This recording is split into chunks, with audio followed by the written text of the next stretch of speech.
Здравствуйте! В эфире Пятого канала информационная программа «Новости», в студии Татьяна Маннова. Сегодня в выпуске. Продолжается голосование за благоустройство общественных территорий. Интинцы активно выбирают объекты. На данный момент лидируют площадь Ленина, тротуары по улицам Мира и Куратова. Второй год подряд интинцы отмечают День Победы без традиционного парада и шествия бессмертного полка.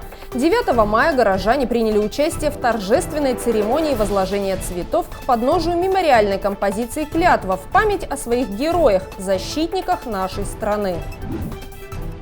Инта гордится своими одаренными и талантливыми детьми. В этом году более 70 учащихся образовательных, культурных и спортивных учреждений были представлены к высокой награде. Из-за эпидемиологической ситуации массовые мероприятия на 1 мая, Пасху и День Победы отменили. Но интинцы не могли не почтить память наших ветеранов.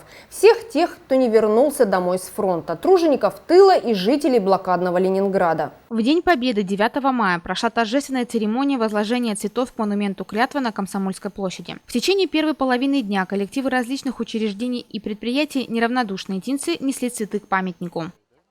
Сегодня всероссийский праздник, 9 мая. Несмотря на ограничения, мы проводим мероприятия, возлагаем цветы.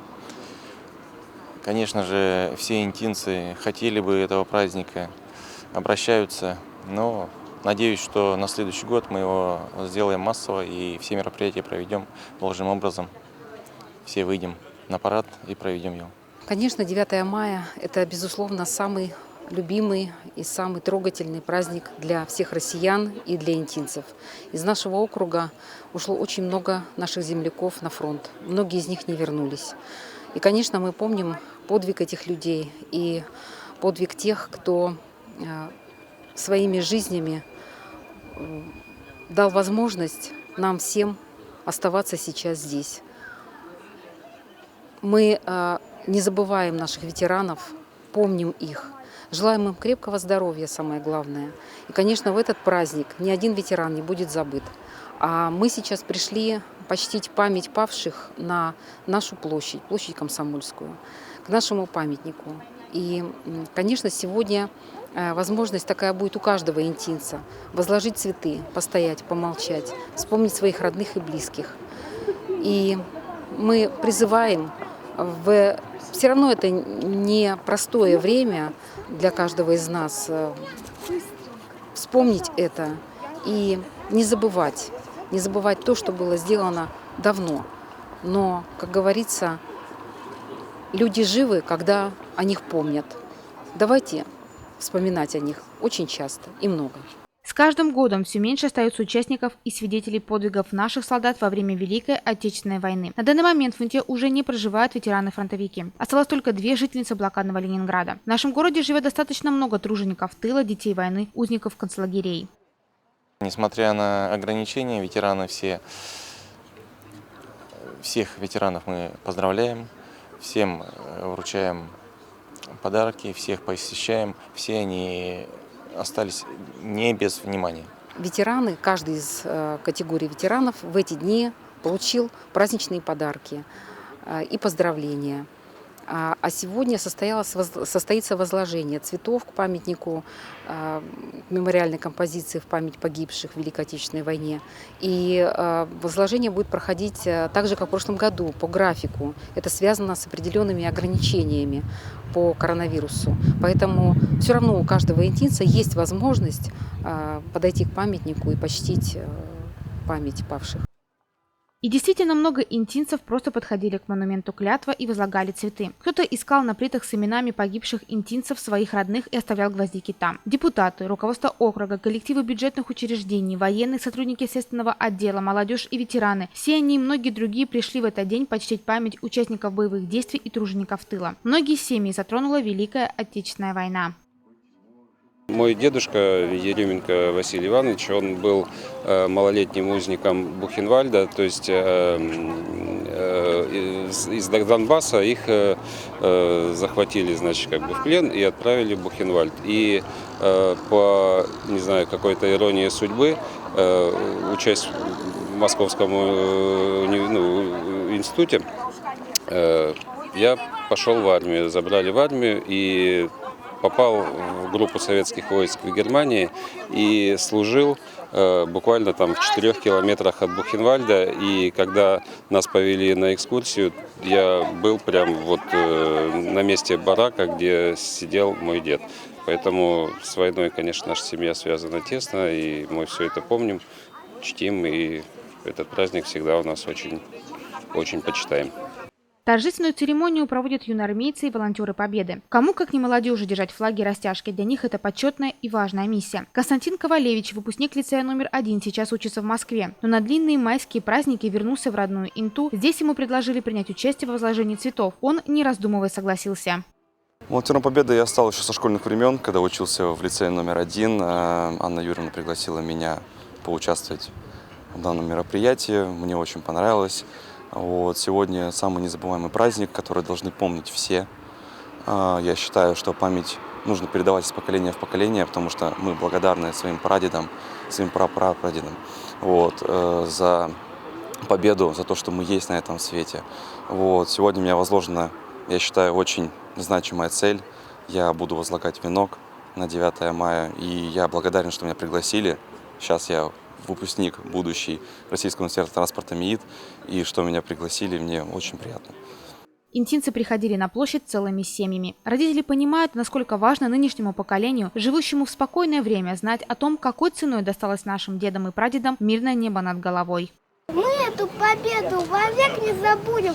Пусть мирное солнце сияет всем людям, пусть счастье и радость живут на планете. Ведь мир очень важен и взрослым, и детям. Ура!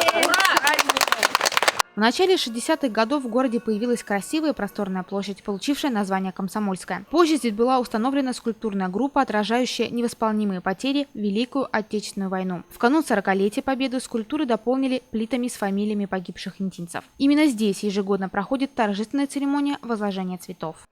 Один из самых важных и великих праздников нашей страны – 76-ю годовщину победы над фашистской Германией интинцы отметили праздничным концертом, который прошел во Дворце культуры и техники. Через песни военных лет, хореографические и театрализованные постановки артисты смогли донести до зрителей то, что волновало сердца солдат и мирного населения в то страшное время. Телевизионную версию концертной программы «От имени жизни, от имени сердца» смотрите в пятницу в вечернем эфире 5 канала.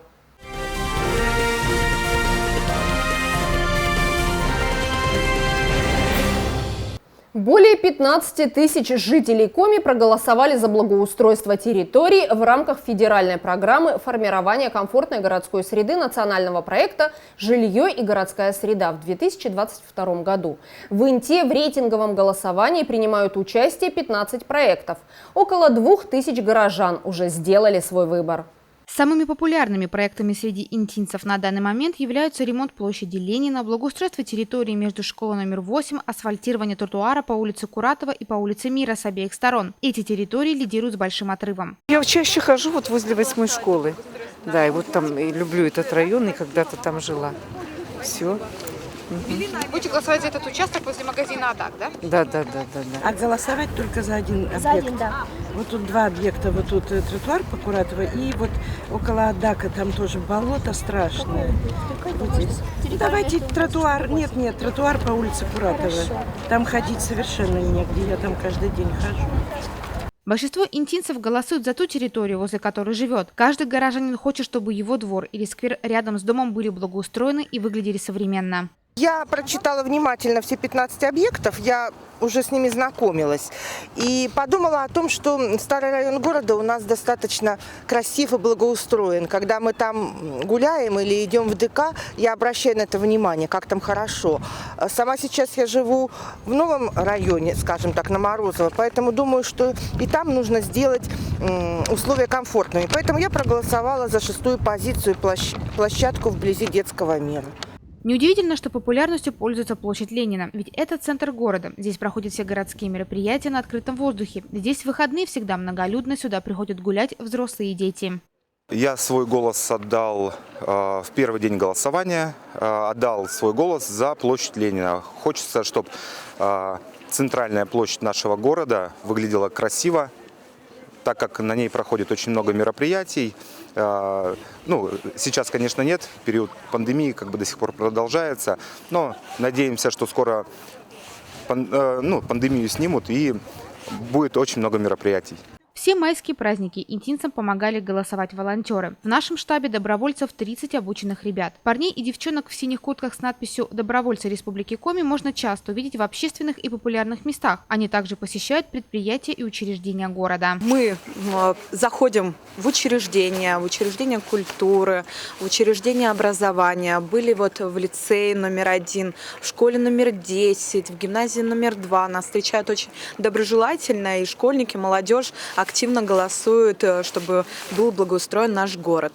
Активисты предлагают интинцам не оставаться в стороне проекта формирования комфортной городской среды и отдать свой голос за одну из представленных территорий. Сделать это можно на единой онлайн-платформе 11.городсреда.ру или же подойдя с личным телефоном к любому волонтеру. Голосование занимает буквально минуту времени у граждан.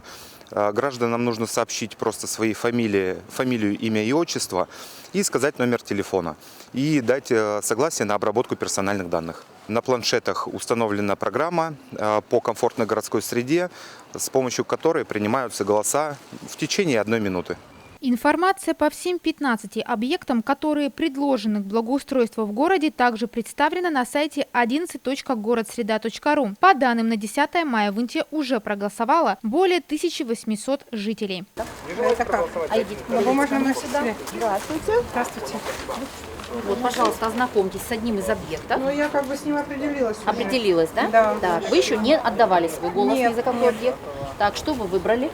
Ну, я вот тротуар по улице Куратова. Я там живу. Интинцы достаточно активные, но хотелось бы еще больше активности.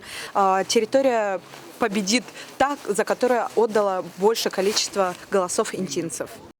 Напоминаем, что рейтинговое голосование проходит до 30 мая. Каждый голос важен, ведь он может повлиять на окончательные итоги и решить, какая именно общественная территория в нашем городе будет благоустроена в следующем году. С наступлением сухой погоды пожарная обстановка в Интинском округе может стать напряженной. Открывается дачный сезон. В теплые солнечные деньки многие жители Инты выезжают на природу. Устраивают пикники, оставляют непотушенные костры, бросают окурки, из-за чего чаще всего происходят возгорания. Руководство округа, спасатели настоятельно рекомендуют гражданам соблюдать правила пожарной безопасности. В администрации округа прошло очередное заседание комиссии по чрезвычайным ситуациям. Участие в нем принял начальник Печорского авиаотделения Коми регионального лесопожарного центра Александр Хозяинов. На повестке дня находилось несколько вопросов. Один из основных – весенний паводок. Специалисты различных служб выступили с краткими докладами о ходе подготовки к возможным последствиям паводка. На сегодня полностью готовы спецснаряжение и плавсредства. Определены основные и резервные силы Интинского пожарно-спасательного отряда и сотрудников ОМВД. Решен вопрос о медицинском и продовольственном обеспечении, выделении транспорта, очистке дренажей, источных канав и многом другом. По состоянию на 29 апреля на территории МОГУ-НТА действует 11 общественных объединений добровольной пожарной охраны, общей численностью 48 человек. На вооружении всех звеньев ДПО в населенных пунктах МОГУ-НТА имеются мотопомпы с необходимым пожарно-техническим вооружением, приобретенные за счет средств республиканского и местного бюджетов. В населенных пунктах МОГУ-НТА, ПГТ Верхний Интас, село Петрун, деревня Роговая, село Одеволом, село Косевом, ПСТ Кочмес, деревня Егиоль, ПСТ Авись, деревня Авись.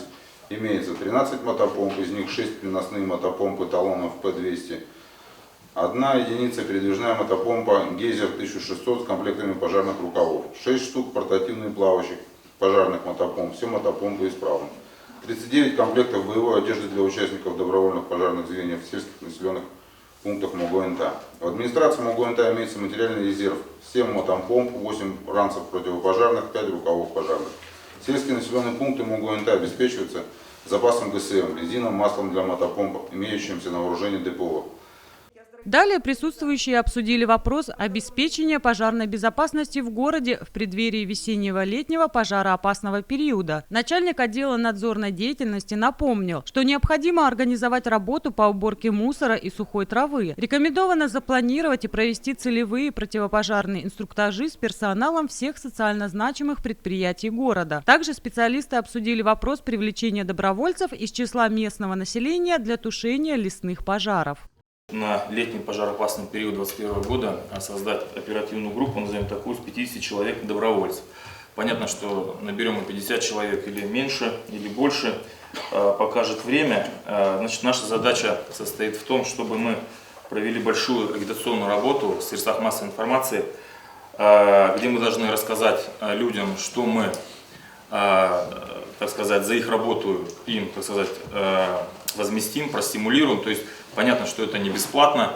Понятно, что если вдруг у нас загорится Интинский район и будут у нас определенный личный состав, там 50 человек, повторюсь, может быть больше, может быть меньше, люди должны четко знать, что они за это получат, какое будет стимулирование, что это, как говорится, хоть дело добровольно, но оплачиваемое.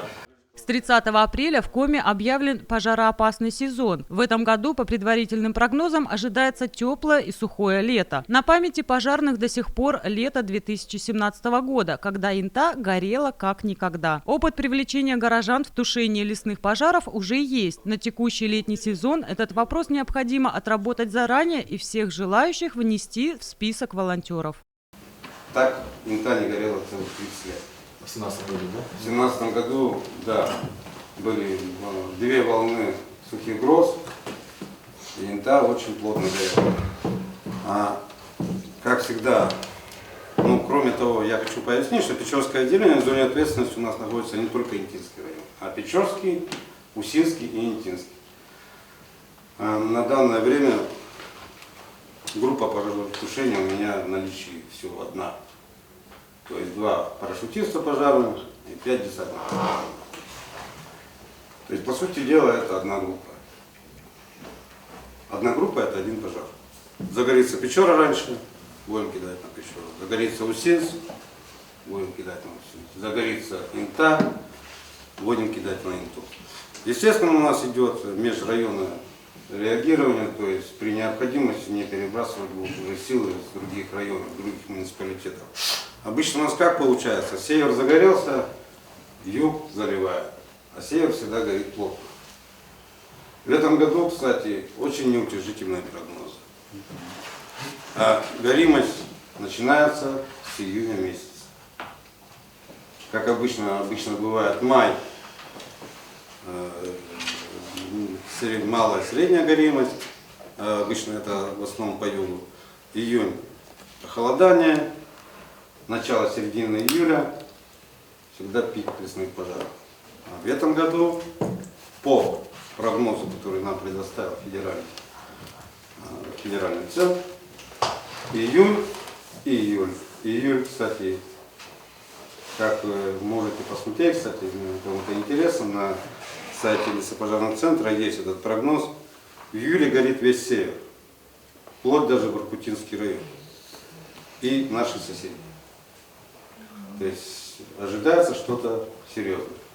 Обстановка в лесах будет постоянно контролироваться. Авиационное патрулирование лесов и дополнительный мониторинг посредством систем видеонаблюдения и спутников должны позволить своевременно отреагировать на природную стихию. Еще один из вопросов, которые обсудили специалисты – обеспечение комплексной безопасности в период летней оздоровительной кампании. Напомним, что этим летом в Инте на базе 9 образовательных организаций будут работать оздоровительные лагеря с дневным пребыванием, в которых отдохнут 565 детей. На базе ЦВР в июне лагерь труда и отдыха для сотни подростков. На сегодня во всех образовательных организациях, на базе которых будут работать оздоровительные лагеря, уже выполнен комплекс мероприятий, направленных на защиту жизни и здоровья детей. Все образовательные учреждения получили санэпидзаключение на организацию деятельности по оздоровлению.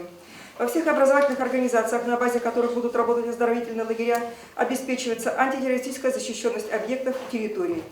В период подготовки к оздоровительной кампании обеспечивается допуск к работе в организации отдыха детей и оздоровления только те, кто прошел обучение мерам пожарной безопасности. Назначаются лица, ответственные за пожарную безопасность, в период организации отдыха и оздоровления детей.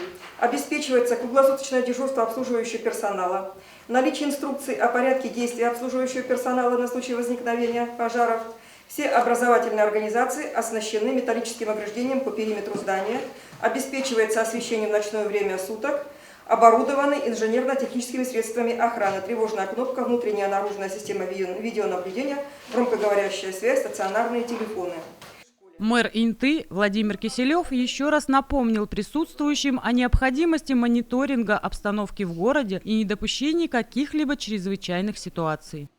И в продолжении темы. В Инте объявлен пожароопасный сезон. В муниципалитете ведется профилактическая работа с жителями округа. Специалисты организовывают встречи с населением, проводят инструктажи и напоминают взрослым и детям, как правильно вести себя при пожарах. Накануне майских праздников Инту с визитом посетил начальник Печорского авиаотделения Коми регионального лесопожарного центра Александр Хозяинов. В первой половине дня он встретился с учащимися школ и гимназий города, дружиной юных пожарных и учителями. Вечером в администрации округа прошла встреча с представителями интинских организаций культуры и спорта, лицами, ответственными за пожарную безопасность, учителями ОБЖ. Визит приезжего специалиста не случайен. Весна в этом году установилась ранее, обильно сходит снег, и уже к концу мая ожидается установление высоких температур и начало жаркого лета. С 30 апреля на территории Коми объявлен пожароопасный сезон. Именно поэтому уже сейчас необходимо проводить всевозможные инструктажи и встречи и напоминать как школьникам, так и взрослым, как правильно вести себя при пожарах.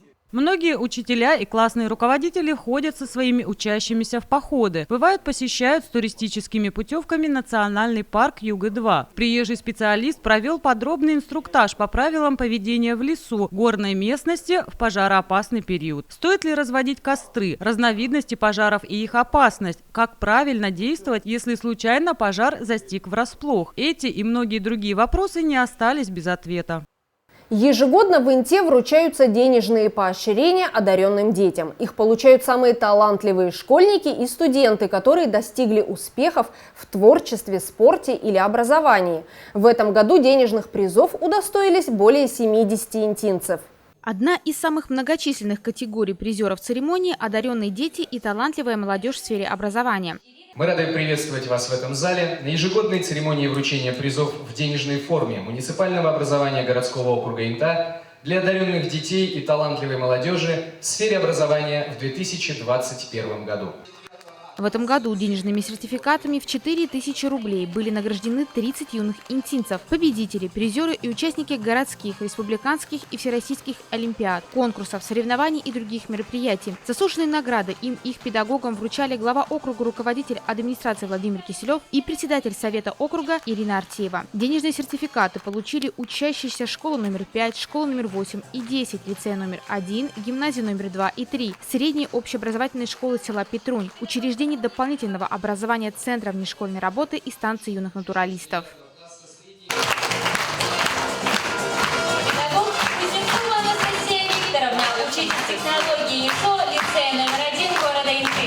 Благодарности администрации округа за профессиональный вклад и подготовку победителей конкурсного отбора были вручены и педагогам образовательных организаций. Вы чудесный учитель, запомните это. И у вас несравненные ученики. Пусть душа ваша ведь никогда не устанет, потому что под песню приятнее плыть. Хорошо улыбнуться друг другу сердцами, а печали с души навсегда отпустить. На церемонии чествовали не только талантливых учеников и их учителей. Наградами были удостоены победители и лауреаты конкурсов профессионального мастерства. На следующий день денежными сертификатами в размере 4000 рублей были награждены талантливые интинцы в сфере культуры и спорта. Сегодня мы празднуем, отмечаем достижения наших молодых интинцев, наших талантливых интинцев. Хочу вас поздравить с этими достижениями и, конечно же, поблагодарить в первую очередь ваших родителей, ваших наставников, ваших учителей за то, что они воспитали и научили вас этому. Ну а вам еще хочу пожелать не останавливаться на этом, но и достичь вершин. Все, что вы задумали, что у вас стоит цель впереди какая-то, вы должны к ней идти мелкими шагами, большими шагами, но вы должны добиться. Поэтому удачи вам, чтобы все у вас получилось. 25 призов в денежной форме получили одаренные дети, обучающиеся в муниципальных учреждениях дополнительного образования сферы культуры, участники творческих коллективов культурно-досуговых учреждений. Это учащиеся музыкального, хореографического и художественного отделения детской школы искусств, воспитанники детского образцового коллектива вокального ансамбля «Непоседы» и хореографического коллектива «Енышби» и «Феникс» Дворца культуры и техники, образцового танцевального коллектива «Релакс» и хореографического коллектива «Калейдоскоп» Дома культуры «Октябрь». 2 сертификата получила талантливая молодежь, студенты, обучающиеся в образовательных учреждениях высшего и среднего профессионального образования культуры и искусства. За них приз получили родители. Как получает мама Беляева Наталья Анатольевна. 15 воспитанников спортивных школ «Юность» и «Интинская» также были удостоены денежных призов. Это ребята из отделений спортивного туризма, секции бокса, вольной борьбы, пауэрлифтинга и восточных боевых единоборств. Именно эти парни и девушки добились больших результатов в своем виде спорта, принесли немало побед и достижений родному городу. Награды за спортсменов в секции пауэрлифтинга в основном получали родители, ведь сами стипендиаты в это время выступали на всероссийских соревнованиях «Огни Москвы». В зале присутствует бабушка-опекун Валерии Митина Лариса Павловна. Она получит за внучку заслуженную награду. Благодарности администрации получили педагоги, внесшие большой вклад в развитие культуры на территории муниципального образования, и тренеры, посвятившие себя развитию физической культуры и спорта, которые обучают одаренных детей. Это все, о чем мы хотели рассказать вам сегодня. Смотрите новости на 5 канале и будьте в курсе значимых событий Инты. Всего доброго и до свидания.